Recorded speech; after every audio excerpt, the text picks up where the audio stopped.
Oi, boa tarde. Bem-vindos à segunda edição do CNN Mercado. O Ibovespa opera em alta de 0,6% aos 110 mil pontos. O dólar sobe e se aproxima agora dos R$ 5,00, é negociado a R$ 4,98. Essa foi uma semana cheia de agenda econômica aí, muito lotada, com vários assuntos, desde falas importantes aí do ministro da Fazenda, Fernando Haddad, até dados do setor de serviços, do varejo, que vieram acima do esperado pelo mercado, e ainda teve o anúncio da mudança na política de preços da Petrobras. Além, claro, de um avanço importante na aprovação da urgência do marco fiscal lá na Câmara dos Deputados, que vai fazer esse texto ser votado de forma mais rápida já na semana que vem.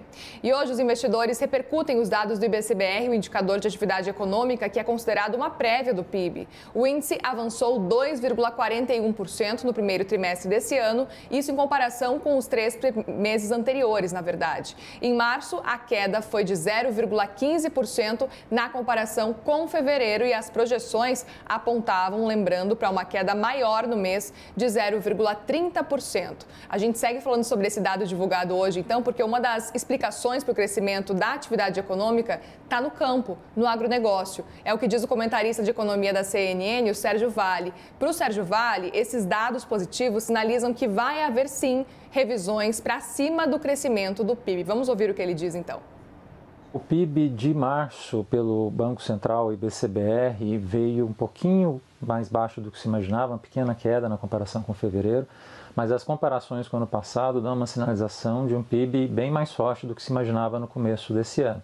O PIB do primeiro trimestre deve vir bastante forte na divulgação do IBGE, que vai ser feita no começo de junho, e dá uma sinalização que provavelmente a gente vai ver acontecer ao longo das próximas semanas, de revisões de crescimento para cima. É muito provável que a gente veja o PIB se aproximando de um crescimento em torno de 1,5% esse ano, lembrando que no final do ano passado era muito fácil da gente ver projeções em torno de zero para 2023. Então tem uma revisão importante acontecendo, e o puxador, o carro-chefe disso tem sido o agronegócio.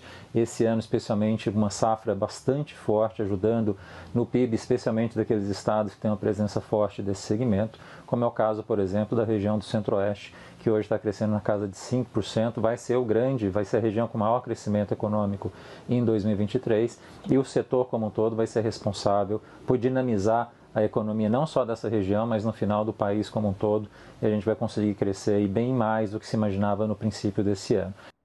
E a gente volta a falar do Ibovespa, gente, porque no mercado de ações, a Minerva, a MRV e o Magazine Luiza operam entre as maiores altas do dia. A varejista e o frigorífico Minerva se recuperaram das perdas dos primeiros pregões da semana, e o desempenho da MRV reflete a seção positiva para o setor imobiliário. Na outra ponta, Vale e BB Seguridade caem. Agora sim a gente tem os números deles também. A mineradora acompanha a queda dos futuros de minério de ferro na Ásia, e o BB amplia as perdas desde a divulgação do balanço no início da semana.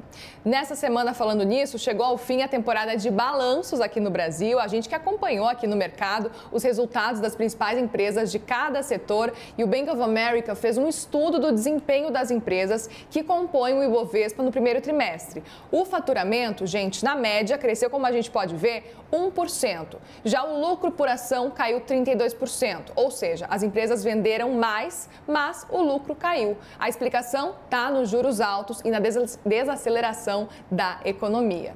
E depois do corte nos preços da gasolina nas refinarias, o preço ao consumidor deve ter uma redução de 7,1% a partir do mês de junho. O estudo é da consultoria Macrosector e você pode conferir tudo no nosso site da CNN. O preço médio do combustível no país deve ficar em R$ 4,80 o litro. Já o preço do diesel deve cair 6,5%, chegando ao consumidor, portanto, por R$ 4,86 o litro. Isso uma média, né?